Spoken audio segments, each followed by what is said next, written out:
This tutorial is Adobe Premiere Pro CC export MP3 audio for YouTube online completely for free. If this helped, drop a like, share the video, and subscribe for more. Presets and effects for life, click the link down below and enjoy the tutorial.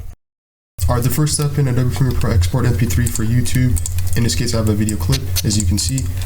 Right click your video clip and then click on link.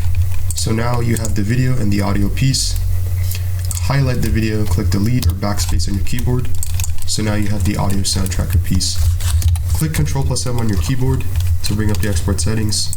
But before we do that, add an endpoint, Ctrl+I or I, and then Ctrl+O or O, so we have like this, so you only export the audio piece. And then Ctrl+M on your keyboard.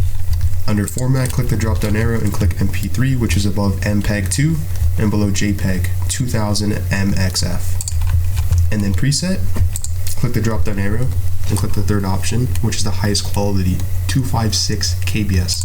You can mess around with other things if you want. We have the channel set to stereo, we can do mono.